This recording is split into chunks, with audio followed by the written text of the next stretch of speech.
Hey, hello everybody, welcome to new transmission of Próximo, destino. My name is Christian. Sever. I'm Marianne. And today we have a very special guest in our program. Well, firstly, I want to say hi to Miss Valentinotti. She's our teacher of our career, so she's gonna say about the topic that we're gonna say today. Hello, everyone.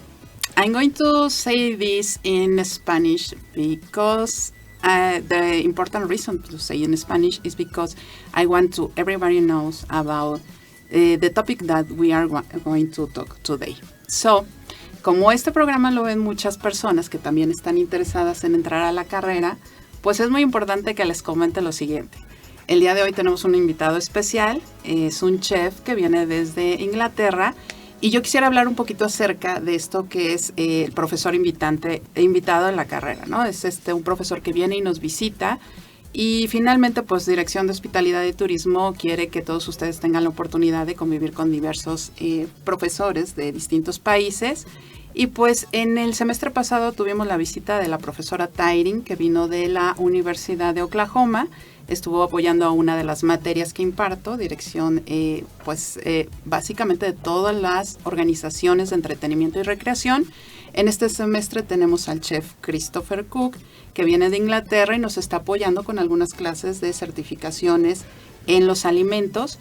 Pero sobre todo que hay una sorpresa para el siguiente semestre. Vamos a traer a otra profesora invitada.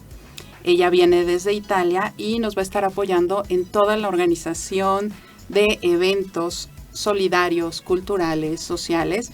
Y entonces simplemente para que ustedes conozcan que, en la UPAEP siempre estamos tratando de generar este tipo de intercambios para que los alumnos tengan la perspectiva desde otro punto de vista, desde otro país, cómo es que se manejan las clases, pero también las certificaciones, leyes, estándares, no nada más en Puebla, México, sino en diversos países. Y bueno, diciendo todo esto, ahora sí, los dejo con los alumnos para que entrevisten directamente al profesor. Muchas gracias, Miss. So we're gonna start. We're gonna say, Chef, do you want to introduce yourself? Yeah, hi. I'm from Portsmouth in England, which is about 100 kilometres south of London. I've worked in the catering trade for 24 years, and I've been teaching cookery and hygiene courses for 19 years. 19 years, that's a long time. Okay, so we're gonna start with the topic. But first, sorry, we were missing about one member that is going to be with us today, and we wanted to say welcome to Gemma, and she's gonna help us with a few questions of your interview. So, welcome to. No problem. Welcome, Gemma.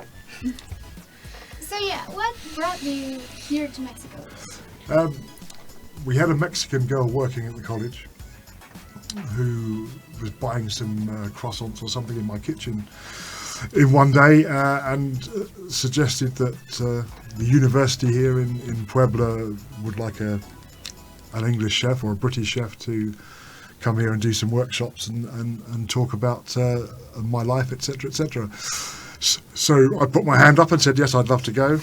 And then it spiraled up from there, and here I am. But I understand that this is the first time you visit Mexico. Yeah, it's the first time I've been in South America, let alone Mexico. Oh my God. Yeah. And you had some expectation before you came here? I always try when I travel is not to have expectations. But, what I've heard about Mexico, comes from the Americans and the wall and all this sort of rubbish. And no, I've thoroughly enjoyed it. It's great. Yeah. No previous expectations. I just, I don't worry about stuff. That's great, because you came in the one of the best traditions in Mexico, the Dia de Muertos. It's one of the best beautiful traditions here in Mexico. So, what do you think about that? You like it? Well, I think the trip was organised with this in mind. I think when Maria, the time I came here was designed to be around this Day of the Dead. I've heard of it obviously before. I've seen the film Coco, so that's more of an insight. Like everybody, yeah. but yeah, I mean, I found the actual details of it when you get down to the offenders and all this sort of thing that's going on and why they do it, and I think it's a great tradition because you remember your people every year who died. We don't tend to. I mean, I remember my mum dying simply because she died on Valentine's Day, so so that will always be sort of nice, right? But she was 84, so. Yes, it's great. Yeah, That's great. So, yeah, I need to. What I'm looking for now is to take some souvenirs and maybe buy a couple of dolls. Yeah. that are La Caterinas for my nieces. My grandchildren. Oh, that's great. But your overall experience with Mexicans, in like the faculty-led program where they go in to your country and in here, how has it been? Like, what's your perspective on them? Yeah, well, 2 years ago we had some students come from this very university, Hema being one of them. Yeah. And I taught them a hygiene course, which they passed that. Hopefully they enjoyed England. My experience here, certainly with the faculty and the students here, are that they're polite. They can't be too helpful. Everybody I've come across, they'll help me. Some of the students from here have taken me to, the volcano.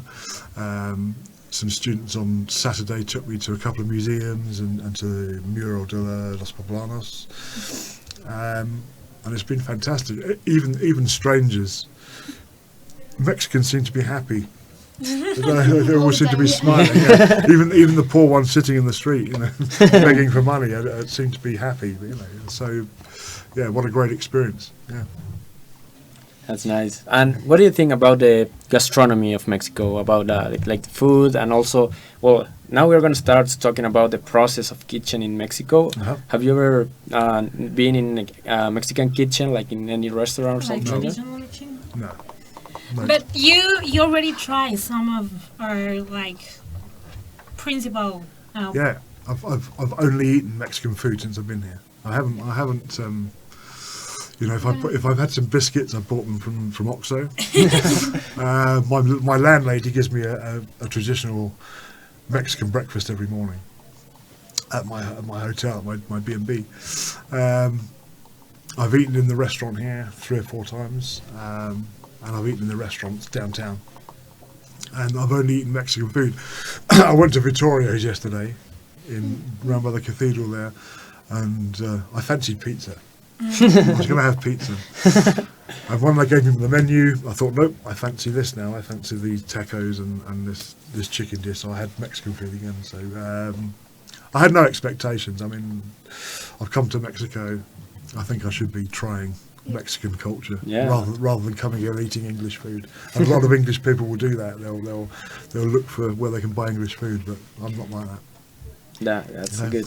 Last Friday, when we were to Huacachula to see the ofrendas, and you tried mole. We were a little bit worried because you told me that it was the first time you tried it. Mm-hmm. And here in Mexico, we have something really special for foreigner people that is called La Venganza de Moctezuma. And it is happened when someone came to our country and it is not used to eat this kind of food, because it is when you try the mole, you told me that it could taste like curry, but only because of the spices that it has a lot, and it has this spicy little taste. So we were like a little bit worried that you got this special illness that is related with with the food here in Mexico for someone that is not used to eat this a lot. People keep telling me, oh, it's going to be too hot, or and so, but I try it. It's traditional, and I'm going to try it. I think my stomach is used to spicy food because I eat a lot of Indian food, and I think my stomach is used to it. So it hasn't affected me in terms of being sick or anything else. It just and I found it to be really tasty. Mole. It wasn't too hot. It was good. I tried mole again at the Mural de los Poblanos on and I put a handful of chilies on it, then it was too hot. But it was still edible. It wasn't. Didn't make me cry, or which is the real problem. It makes your eyes water and your nose run, but it didn't do that. But I enjoyed it. Yeah.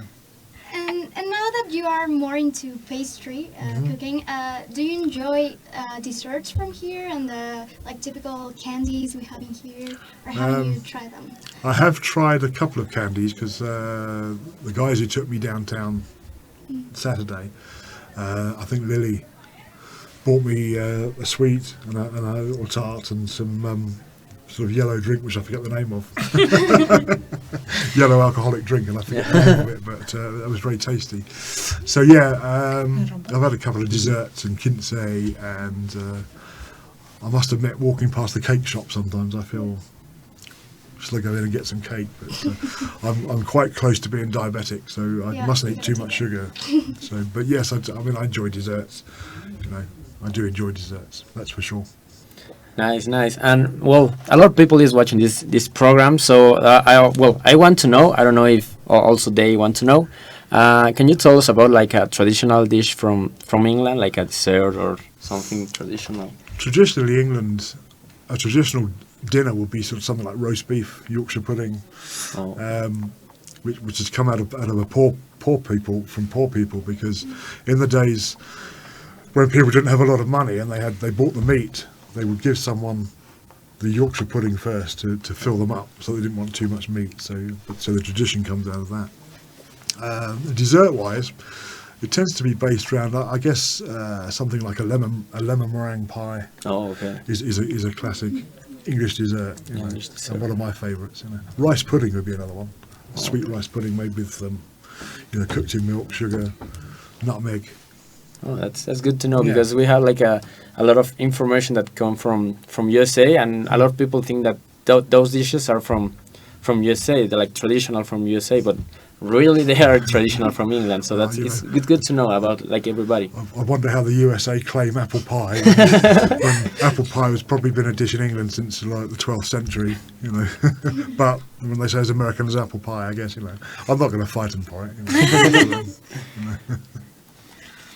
But, well, I asked you previously about the expectations you have about Mexico, and that's because we are studying like tourism, and we want to know what kind of like general view the foreigners have about Mexico, and how this could be affect or either like benefit the like people that could came to Mexico. I don't know if I think in Britain and England, I think we get a bad view of Mexico from the Americans and Trump. Okay, who give us a bad view of Americans. My wife's from Canada. She loves South America. She's been here before, so we don't tend to believe all that rubbish. Sure, there's immigration and desperate people trying to get into the States because they're so poor, and certainly on those border towns, I'd imagine it's quite hard for them. Down here, I've not seen any problems at all in Puebla. I'm sure they exist. Bad people exist in any city. Right. But no, I've expectations. Let's deal with expectations of tourists. There are people in Britain who want everything to be British. Whenever they go abroad, they where's the nearest British? Where can I get tea? Where can I get a cup of tea? Where can I get egg and chips? There are those people. Happily, they're probably the type of people that can't afford to come to Mexico, and pay for the flight. Speaking for myself, whenever I go to a foreign country, I want to try that culture. I want to experience the culture, the food, and as part of my job, I need to experience that sort of food, and so I can get ideas. I can go back now with ideas of what I can do with tacos, because the thing we have with tacos is a taco shell that's rock hard. We don't see the roll, and you roll it up and all that, and it's a totally different perspective. How much tacos are involved in probably 50-60% of your meals. Yeah. Yeah. It's not the 100%. Yeah, maybe. No, that's not fair, because yesterday I had a dish which was pechuga de pollo, and it was stuffed with mushrooms, Yeah. and it was in it had rice, and it was in a green sauce, which I would assume from the taste was something to do with avocado. and it was a bit spicy, but it wasn't too spicy, and it was tasty, and I really enjoyed that. And I'd had tacos as a starter, so. That's good. I think it's like the principal idea from any person that it's traveled to another country to know about the culture, about the food. So it's good that like you have like that idea, because all the people have that idea. No, they don't. No, and you'll see them in the restaurants, and they're picking up their food. Yeah. You saw that. I was sat next to a couple of Americans yesterday, and I was eating Invitorios, and they were sort of like, Yeah, we know.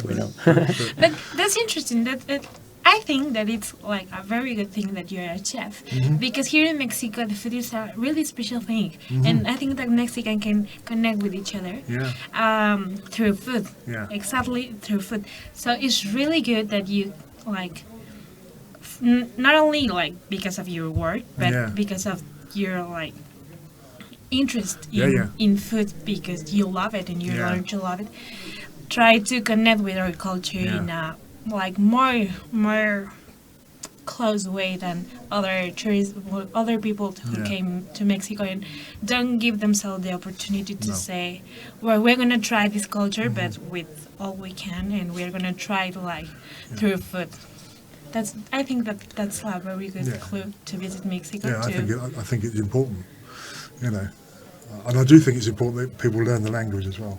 Yeah. I mean, my Spanish isn't very good. But you try. But I try, and I'm getting better. I was able to converse with the waitress yesterday a lot easier than it was last week when I first got here. Because I picked up words, I've remembered words. How many words? Well, do you remember a word that you like learned in this? Learned while I was trip? here. Factura. Everywhere I eat, I have to ask for a factura. Yeah. So, my vocabulary is okay, but it's buried deep in my head because I haven't spoken Spanish for 20 years. Yeah. I think if I was here for 6 months, I could think probably it's really good. become quite fluent. I have heard you, or I have watched you when you hear us talking in Spanish, and I think you catch it very well. Yeah, I do pick bits up. But it took me a week to get used to the speed it's spoken. Yeah. Because I'm sure my English is quite fast as well. But to hear it, but now it doesn't seem fast to me now. I can pick it up. But I don't think you've mastered a language until you think in that language. Yeah. So at the moment, if someone speaks to me, I have to think what they've said, then think what I've got to say myself, translate it into Spanish and talk back. So, so I think one of my things when I go home is I'll work on my Spanish. I may even find someone Spanish in Portsmouth who I can go and talk to for an hour a day and just to so that you to come practice. back and you can. And if I come back, and I'd love to come back, I could maybe I don't know if I could do a radio show in Spanish, but at least communicate well with people. Well, I'm sorry to interrupt, but we're going to a little break. I want to remind you we have our social media. You can find us on Facebook, Twitter, and YouTube as Radio UPAEP, and you're now hearing us via upres.mx/uradio. We'll see you shortly.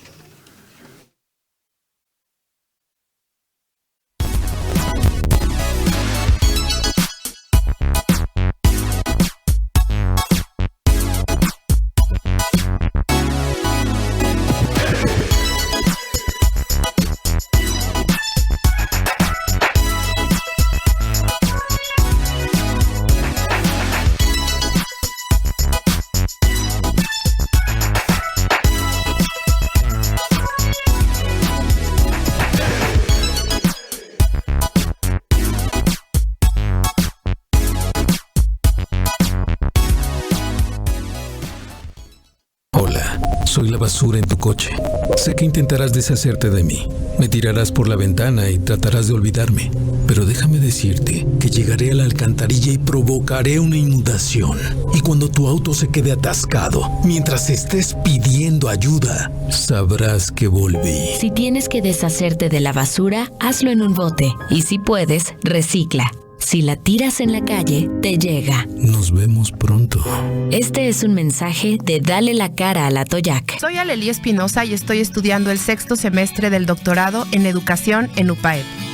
Me gusta mucho leer y cocinar. Disfruto pasar tiempo con mi hijo. Tiene 5 años y es el motor de mi vida. Soy psicóloga de profesión, pero mi vocación la encontré en las aulas. Estar frente a un grupo y saber que puedes ser la inspiración y el factor de cambio de tus estudiantes es una sensación inigualable. Mi verdadero compromiso es con ellos.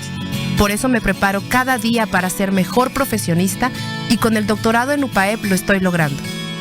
Quiero generar cambios reales para que la educación en México forme a los líderes que nuestro país necesita. Mi historia comienza aquí. Soy Alelí y soy UPAEP.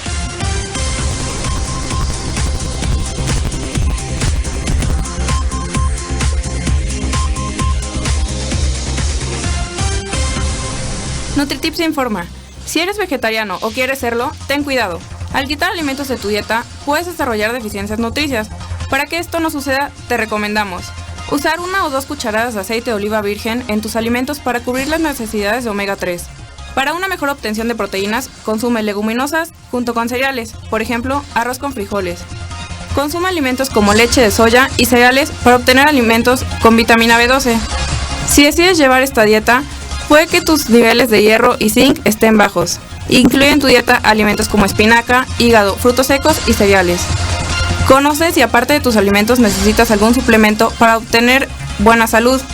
Recuerda, no hay mejor inversión que una buena alimentación.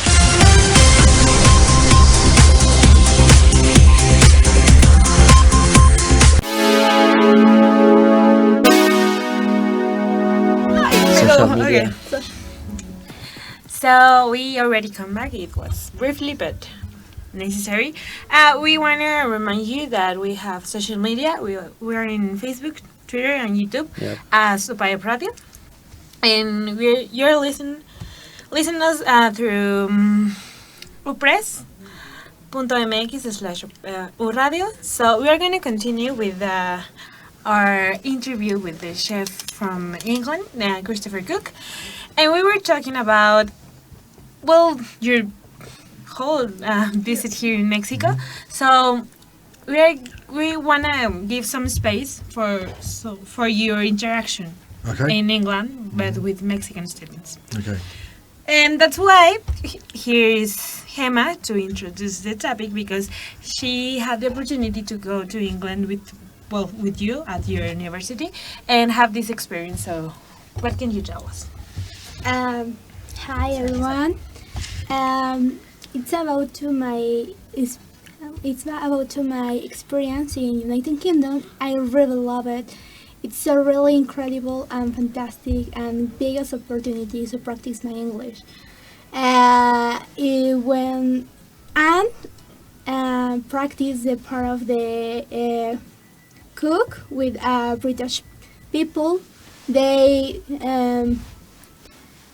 know me about how to do. We do it fish and chips this day. Fish and chips, huh? Yeah, fish and chips, yeah. And we do it with you, tinga con pollo. We did it at tostadas, the tinga con pollo, and that's a very delicious dish. And it's so really interesting when I come back to Mexico, I say with my father, "Oh my God, I do the fish and chips with the British people." This is a funny and interesting time, and we do it a certification for food hygiene. Yeah, that's the name of this. I forget the name. Yeah.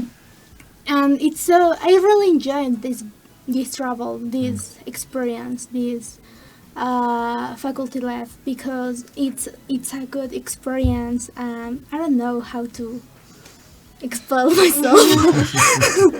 Well, as a brief, as a really brief commercial, Yeah. Yes, what's a mom? Miss Valentinotti was talking about this early, and this is like the experience that university offers to us, like the faculty-led programs, and it's for us for like our opportunities or experience or not only academic experience but like cultural experience. Yeah. Yes. Yeah, because I understand that you go there and you spend like 3 or 4 days for actual like classes, Yeah. and then you go and you Yeah. can explore The rest the is city. cultural. City, yeah. Yes. So Did you go to Pretty good. London? Yes, Uh-huh. I've been to London. I've been to Cathedral of the Winchester. Oh, Winchester. Yeah. Uh, Salisbury's nicer. Yes, I've been to what other city? Oxford. Oh, Oxford, Oxford, yeah, it's so Oxford. really beautiful. I really love it. It's an incredible university. There's a and nice canal also- there. Yes, I really love it. And the history of the Oxford. And in Oxford, study the writer of the I don't Crónicas de Narnia. Narnia. Oh, Narnia, yeah. C.S. Lewis. Yes. C.S. Lewis, yeah. And the history, it's so really interesting because the explanation of the writer, they told me, and what other city? I think J.R.R. Tolkien was so Lord of the Rings. I think the writer of Lord of the Rings was a professor of English there. Or, Oh, really? yeah, I believe so. What other city we Brighton. We've Brighton, been yeah. to Brighton. It's a city. It's a in this city. It's more for enjoying. It's more to relax, and we really love it. All the students because we go to the it's feria to I forget. Yeah, the car. Yes. Yeah, okay. Like, Yeah. okay. and did you have the chance to go with them, or were you? I didn't know. I wasn't part of their group. He was I think I walking. taught you fish and chips. I think you were in my class for that one. You, Yes. And then it was just the cookery and the hygiene. Apart from that, I don't know if any professors went with you, do they? No, we go with By your yourself? by yourself. Yeah, Yes, yeah. because we take the tickets of Yeah, yeah. train and Yeah. That's good. Well, I want to know, for example, this faculty-led program, for example, you had in your university. It's not just from Mexico. You have like with another countries. This A mix contact. of another country. Yeah. We have a lot of people, but usually it's individuals. I mean, I think that group was the first group I'd met. Oh, really? They come as a group from Mexico. We have individual students Yeah.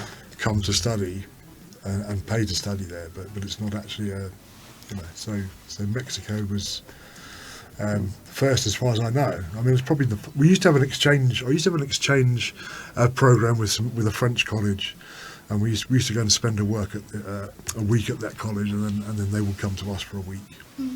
And then the French college dissolved, but that was always a nice experience, you know. It's a hybrid college, right? Yeah. And Yes. it's a more of a gastronomical focus. It's university, or- it's basically it's like a trade. It's almost like a trade school.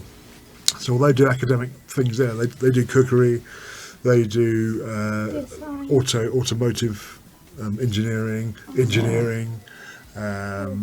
travel and tourism, art.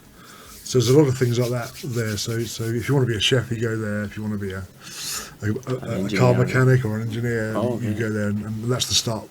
It's sort of like pre-university, so you would go from there to carry on and do a degree if that's what you wanted to do.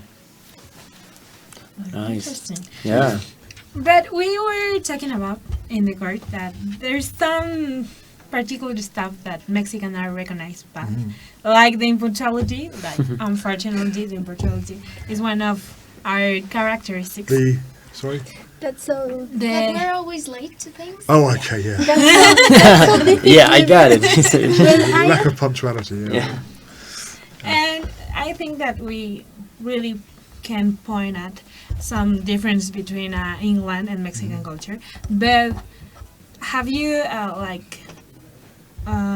recognized something that we have in common, like both cultures? I think Soccer, football. Soccer. you know, I don't really analyse. I wouldn't really analyse any culture to its punctuality. The British punctuality is just inbred in us because the whole empire was run on that. Yeah. You can't run an empire without that, you know, that sort of thing, Yeah. discipline. So therefore, I think it's just inbred into us. You know, we have to be there on time. So I don't see that as a fault of the Mexican, because that's the way you are, and if it works, you know, why worry? It works for you. It might, you know, and if you worked in England, you'd soon get used to the other side of the coin. And if I lived here, I'd get used to. Yeah, so I don't really. Do I recognise similarities in culture? Yeah, I think certainly within the catering and hospitality type of things. You know, wherever I've gone, I've been met with a smile. You know, people are willing to help. You know, even with my bad Spanish, they'll still make a way to get it right. You know, so people will try because that's hospitality, that's friendliness. You know, you go to England, you ask a policeman the way, and they'll show you the way. Go to New York and ask a policeman the way, and they'll say, I'm not a bloody tour guide. So you know, so the culture. I say yes. I think the English generally are seen as being cold as people and standoffish. I don't think that's true. I think the English are very helpful. You just have to be able to go and take the courage to go and ask them, and I would say most of them would help you. Yeah. And so I would think similarity in culture. Yes, we're happy, generally happy people. And football. We enjoy football. Yeah, we enjoy football, rugby, Yeah. cricket. You don't play cricket, do you? No, we don't have cricket. No, Have baseball. Yeah, baseball and football. And basketball. I've seen your basketball. Yeah, I've seen your basketball players. Yeah. Yeah, I like basketball. Yes. Other the normal and classical play is golf in United Kingdom. Golf. Yes. Yeah, we play golf in. Yeah. Yeah, You cricket. invented golf, I remember. Yeah, it's Scotland. Oh, Scotland. Yeah, golf was invented in Scotland. Yeah. Yeah. Nice. I want to ask Most something. things were invented in England, to be fair. Yeah, soccer, think you soccer, know rugby, people. cricket. You know. Yeah, like a lot of Basketball. tennis also, Yeah, no? even baseball, because it's called rounders in England. You know. Well, I wanted to talk about a little bit about yourself, but like your career journey. A bit. Yeah. So, how did you went from catering, then for cookery, and then why are you now so attracted to pastry cooking? Well, when I started, I left college and I worked lots of restaurants, and I was just a chef, you know. Yeah. Then I was a head chef. I've always loved pastries. So when I became a teacher, you know, I was very good friends with the pastry chef at the time, and I mean, I learned pastry when I was at college as a student, but you know, it was a long time. I think it's probably because I've got a sweet tooth. I've got a very sweet tooth. I like cakes. I like biscuits. I like desserts. So I think that's sort of also the precision. Yeah. The precision of pastry. In the kitchen, you can add this, Experiment, yeah. take this away, put that in, Yeah, take that's that, good. and it will be fine. With pastry, it's precise. You know, you can't add something to it unless you take something else away. Otherwise, things won't set. They won't work. So the attraction for me is the precision and the way you can decorate it and present it. You know. Yeah. You're given a certain like creativity within That's right, more so. the regimen of Yeah. being so exact. But Yeah. and you think UK like cookery is as heated as it is portrayed in like TV shows, like Gordon Ramsay style, or is it just like for the show? I would like to say I think a lot of Gordon Ramsay's thing is for the show. I mean, yes, I've had a hissy fit in the kitchen, and I've shouted at people, and I've thrown things around occasionally, but usually only if things are going badly wrong, and if you don't do it, you know, it Things doesn't. are The not gonna discipline doesn't come back. So you literally, if you're calling for food and it's not coming up, you then have to start. You know, I'll give you an example. When I was at college as a student, and the kitchen was quite long, probably 100 feet long, maybe 30 meters. And I was right down the far end, and I was working on a grill with my back to the hot plate, and I'm cooking steaks, And I didn't hear them call away the steak, and I'm standing there, and all of a sudden, on the wall beside me, a ladle hit the wall beside me, and I turned around. Oh my God! I'd forgotten to send some food. So sometimes it is necessary to shout at people and or at least be firm, and because there's a discipline in the kitchen, which you can't be late. Okay. Yeah. Even in Mexico, you can't be late, because if lunch starts at 12 o'clock, and people who start to come in, they're going to want their food. 12. So you can't say, "Oh, I'll do it later." It's got to be done. So there's got to be that discipline there. So I'm not saying I've never lost my temper, but I usually lose my temper then laugh about it. I won't go sulk. I don't sulk about things. It's not personal. No, it's not personal. It's We have a saying in filter. England, what happens in the kitchen stays in the kitchen. So the end of the shift, everyone's friends. We go for a beer, and everything's forgotten. And the next day's a new day. But I think, to answer your question, a lot of what Gordon Ramsay does, I think, is put on for TV. I'm not saying he isn't bad-tempered. I mean, I've seen him with kids and really precisely. fun. But I get it. If you're working with chefs that want to be the best, you gotta You need you to got be to the push. Yeah. And you explain that to them. So look, I only do this because I said to my students, I only get on at you because I want you to be better, not because you're rubbish, but because I want you to get better. And do you think it's harder to be giving lessons for cookery, or being not an actual chef, you're still a chef, but To being work a in the industry, restaurant, they both have their pressures. Working in a restaurant, usually it's time pressure. Because by the time you're a head chef, usually you should be able to handle the pressure and be able to put that thing in. The pressures of teaching is getting people who haven't got a clue what they're doing and getting them up to a standard where you can send them out for a job. So the pressures are different. I enjoy teaching more now because the hours as a chef are long and they're hard, and you don't get so much time at home. I missed my daughter growing up. Really, because I was working all the time. I didn't have a chance to take her out places, and which I say I regret, but you do what you do, don't you? You can't look back. They say I have no regrets. So yeah.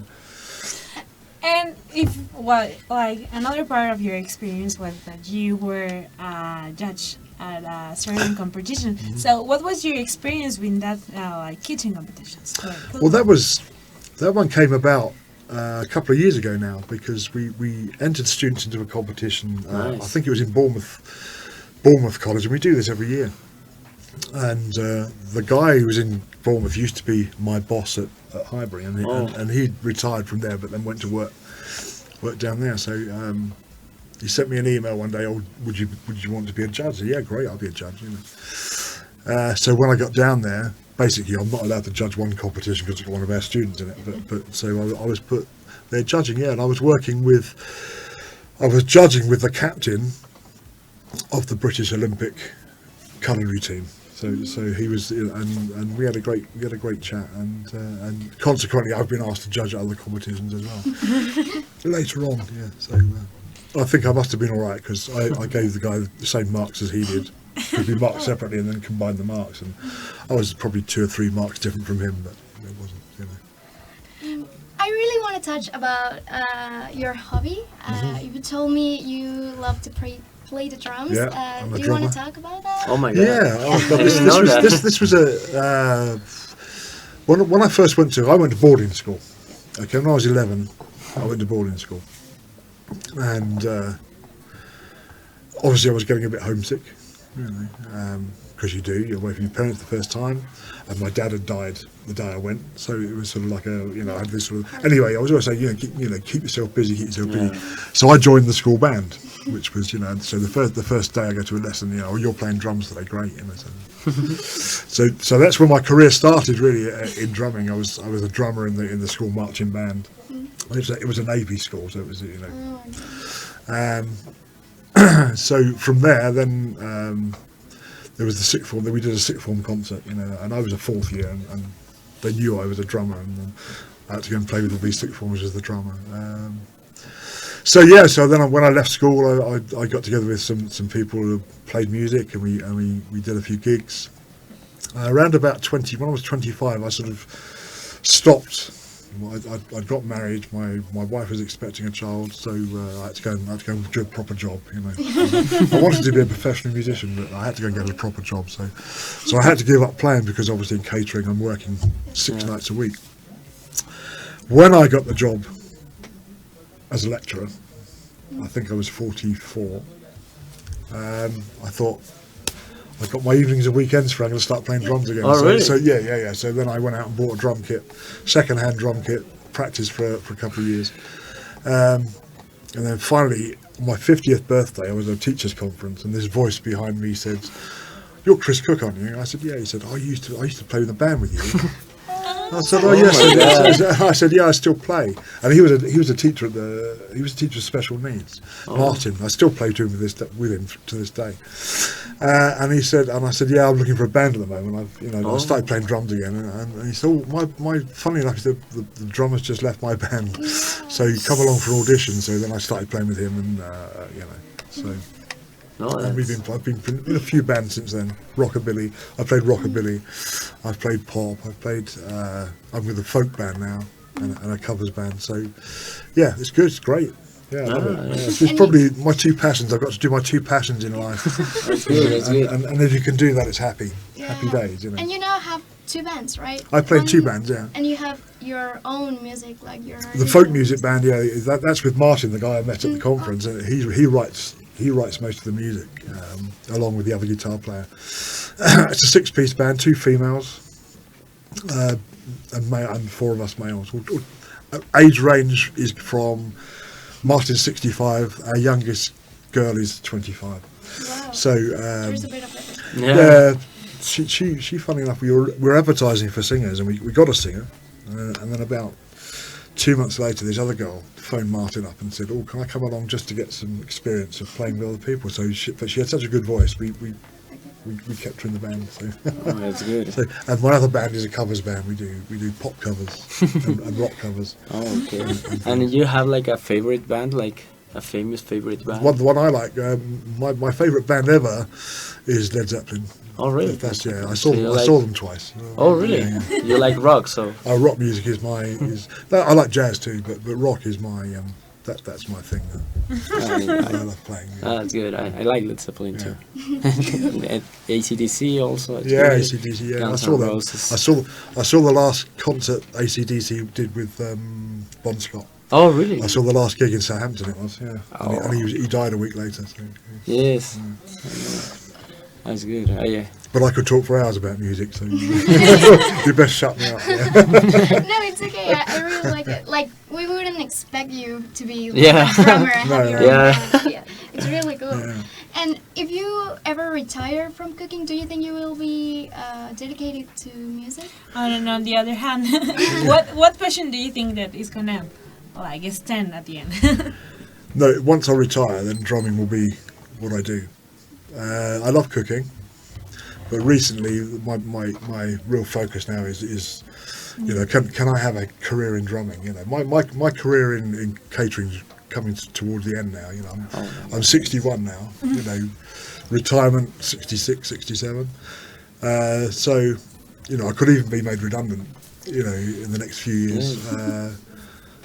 No, I don't see myself stopping working. Yeah, you know. It's like a lot of stress. Yeah. Yes. I can't see myself stopping working. I mean, to suddenly go from doing something to doing nothing. But you can stop. But I got music. I can always play music. Yeah. Yes. I mean, I've said maybe when I retire I'll just be a breakfast chef somewhere and play drums because you know.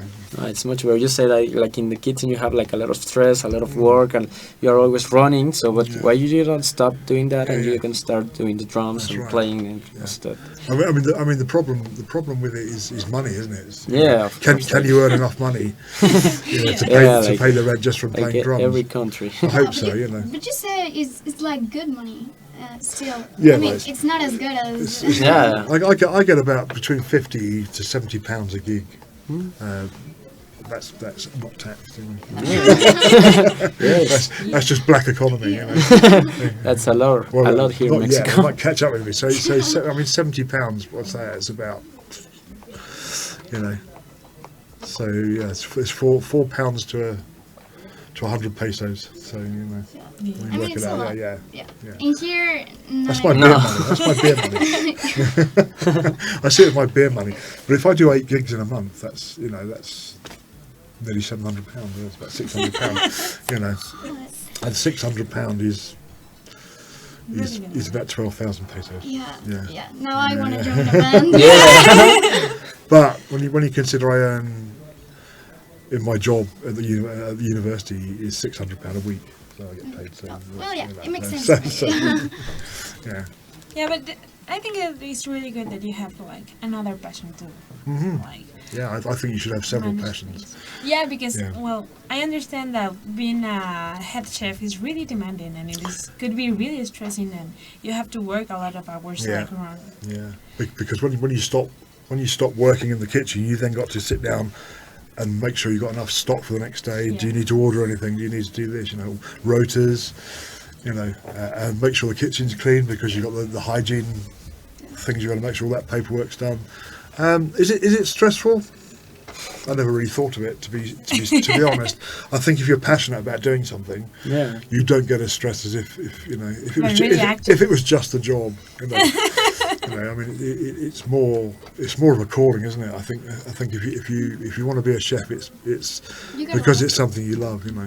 It's like becoming a priest. You have to want to do that. You have to be sure. If you don't want to do it, don't do it. I always say to my students, look, if you don't want to do the hours, don't do it because it is a high pressure. And I think a lot of my students say, we're going to do cooking because they see their mum cook and they think that's easy. And it is a totally different different thing from cooking for 4 to cooking for 200 or 300 because you have to produce those meals all to the same standard. Yes, okay. In a certain time frame, and that's the stressful thing, is the time. Service is the stressful time. That's your cooking's all right. It's when the waiters are coming in, that's when you start shouting. And in that line, can critics sometimes crush your critics? They can. But the critics are just most food critics are self-styled food critics. They've decided I'm going to write about food, and sometimes their opinions are right, sometimes they're wrong, But do you listen to them a lot? Do you let them affect you? I don't let them affect me. And do you recommend that to other chefs that listen to the critics? No, I mean, to be honest, I don't really read about them. It's like being an actor, isn't it? You don't read the reviews, because they might be bad. Some will be bad, some will be good, and that's the way it is. Even when I go to a restaurant, I don't tend to look at is it a good restaurant, is it a bad restaurant. I want to find that for myself. What do I think? What do I think? And I think it's a good way to live. What do I think about things? Yeah, of course. That's good. You're true to yourself. Yeah. And in this time that you're in Mexico, have you ever been in a, I don't know, how can I say, like a tacos store, or how can I say, in the street? Street food. Street food. Yeah, I've eaten some street food. I've been walking along downtown. I've had bits and pieces of it. I took the risk. Yeah, take the risk, because here in Mexico we have like you say, you in England you have 12 o'clock. It's lunchtime. That's right. Yeah. So you go outside right now, and in every street you are gonna see food in the street, like tamales, tacos. Tacos. Yes, it's, even if it's even the walk home. It's a different, I think, from England, because it's a lot of food here in Mexico, and the Mexican loves that kind of food. We're passionate about not just food but eating. Eating all the time, and that's like a pretty funny characteristic, because we can eat a lot of things any time of the day, and I don't know if it's a good or bad characteristic, because we kind of have our mealtime settled, but we also have the opportunity to go to the street and grab something to eat at any time. I think meal times. I think it's okay to eat like that, providing you don't eat a lot. I mean, they think they say it's a better way to eat a little and often than big meals. But if you eat a big meal, then you eat all afternoon, especially if it's sweets. Well, you got to look at me. I'm no advert for eating, because I love eating. So I'm no advert for that. If you want to stay slim, probably not. Especially as I like desserts. I'd have a cake. I'd happily go and have a cake now. I don't know. I love cake. Someone says, "Do you want a bit of cake?" Oh yeah, okay, I'll try it. I'll throw myself on my sword. So yeah. I think it's part of the culture, because you say you have like a specific times from the meals. Yeah. It's like discipline, because you have like breakfast, lunch, and the dinner. Yeah. And here, everybody eats at the time that they can eat, because maybe you don't have time in the morning, so you eat later. Yeah. So it's part also about that, about the discipline. I wouldn't disassociate the English from that either, because we're the same.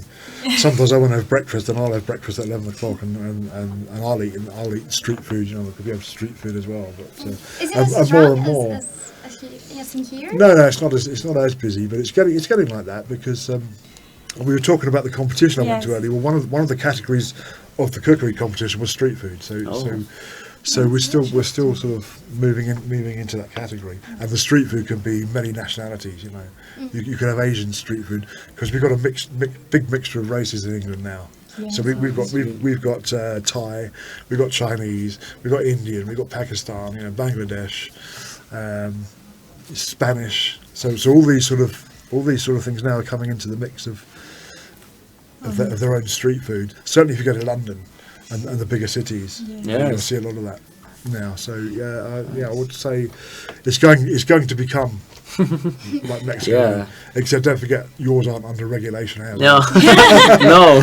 Ours are all under regulation and can be prosecuted the same as any chef that cooks. And we should have like any regulation for that.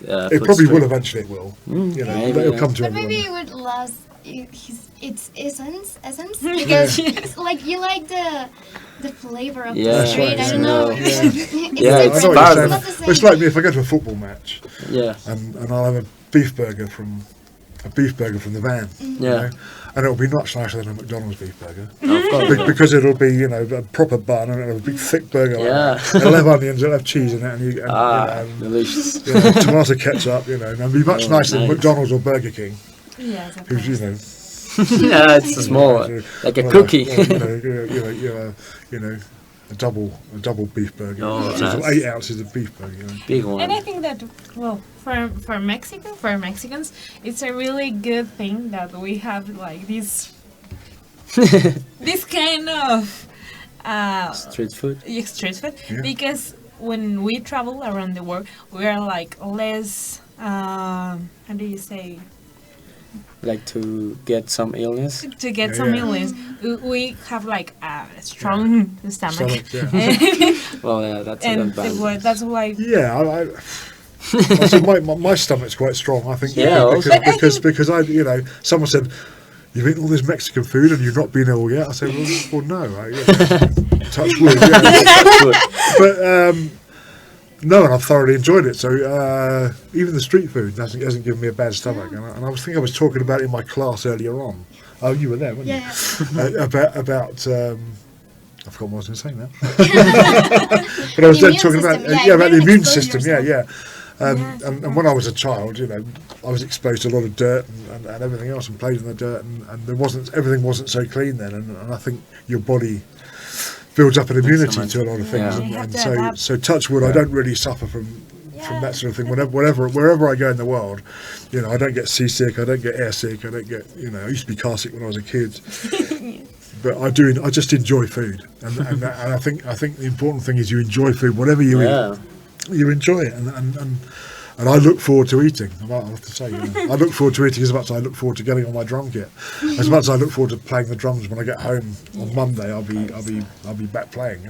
I'll be sad to leave Mexico, but it'd be nice to get back to my wife and drums. I want to know, for example, in England, you have like any Mexican restaurant? Yeah. Yeah, Have you a like Mexican restaurant? true Yeah, yeah. Mexican. Not like Chipotle or something They might be in American. London. We might in Nah. London. We might in London. Maybe. Or perhaps we Well, need some. We when we stay in United Kingdom, me and other guy, Tomás, we been to one Mexican food restaurant, and we don't like it It wasn't because it's not the real Mexican food. It's We like say, what burritos. happened? Yes. Burritos. It's Yeah. like American perspective of the Yeah. Mexican Of food. course. Yeah. And that's the problem, yeah, but the Americans always spot everything. And we say this is not spicy. What happened? The Yeah. Mexican food be spicy. Yeah, and I want to know, for example, if you open a Mexican restaurant in, I don't know, in London maybe, do you think that the people can come to Will try be the food? interested. Yeah, will be interested. Well, I think London has a very cosmopolitan city. Like I said, you know, there's you know, Indians, there's Yeah. just so many different races there, and I'm sure there's quite a few Mexicans or South Americans who live there. I mean, I know two South Americans who live in Portsmouth, and one's an artist, and the other one is, I don't remember. It's 3 hours to London in France. No, well, from Portsmouth. Bournemouth to London. It's 1 hour 40 minutes. Well, it And depends. if you get the fast train, it's an hour and 25 minutes. Yeah. Yeah. It depends on the Yeah, way yeah, of yeah. transportation. Yeah. You can drive to London in an hour and a half, but the traffic in London's No. horrendous. It's like going to Mexico Horrible. City. Yeah, horrible. Why bother? You know, because you get to London, you've got the underground. You can travel on the underground, Yeah, of and it's so much course. quicker Like to in get Mexico around. City. Yeah. Yeah, Use the yeah, yeah. So it's much quicker. So yeah, but it's not long. It's now. I would say an hour. I think the slow train is an hour and 40 minutes. Sometimes 2 hours, depending. Maybe because I use the train more. No, it's not. I don't use the train expensive. I use the cheap mo- one? The, Yeah, the the cheap regular one. The regular, not the fast train. There's another train that goes to I don't Victoria, have because we go to Waterloo from Portsmouth. Yeah. There is a train that goes to Victoria that takes longer. Maybe that one. But it's not. Yes. It's not the price. The price of the train doesn't make it take longer. You pay the same price. You know, which is quite. I think if you get a cheap day return, it's about £35 to London, which is quite expensive actually. Because if you get the bus might take. Yeah. If you get the coach, that takes 2.5 hours because you have to get through London to the bus stations. One friend of me National Express. use the bus, Yeah. and he say it's better. It only costs about £6 or £7. But maybe- it's maybe more £10. cheaper. Oh, it's cheaper. It's about It's cheaper. £10 to go Yes. to London. But it just takes longer because it has to get into London, and that's when it gets slow. Yeah. I've been When you're getting I've been to remember- London for a competition, and we've hit I- London at 5 o'clock in the morning when traffic already is horrendous. I remember I've been to the Harry Potter Museum, and it's a lot of traffic. And to the London, the Victoria Station to Harry Potter Yeah, yeah. Museum, it's 1 hour. Yeah. Weather museum. Did you go to the underground? Did you get the underground? Did you get the underground? Okay, that's good. Well, the time is over. It was brief, but it was good. Yeah, it's time. Yeah. So I told you I could talk to I can talk for England. You know. yeah, so we were gonna say thank you to the chef Christopher Cook to be with us. Well, Thank you he's for having me. Yeah. yeah, you are like a lifestyle example. For example, Yeah. you say like, well, you have 65, sorry, 61? 61 years old, 61. and you still follow your dreams. So you're Yeah, still yeah. doing all your Yeah, passion. I do. So that's Age. Don't ever let age be a barrier. You know, when our parents were old, they were old. You know, I'm not. I don't. I still feel 25. Follow your That's the spirit. passions. Follow your passions till the day you die, because it's you only get one life. Enjoy it. Well, we wish you like the best of the trip and hope that you like could experiment more about Mexico and you enjoy it. Yep. But we have to say goodbye for today in this Goodbye. program. yeah. Do you want to remember our social media? Yeah, we have our social media. It's Facebook, Twitter, and YouTube as Radio UPAEP, and you're hearing us via upres.mx/uradio. Thank you for listening, and we'll see you next Wednesday. Yeah. Thank you very much. Goodbye. Thank you. Bye bye. Radio. Ay, sí, se fue el tiempo súper rápido. Y eso que ya no hubo otro corte, se me Yeah, I imagínate. didn't feel See, they gave me this present. The faculty gave me this present. Que nos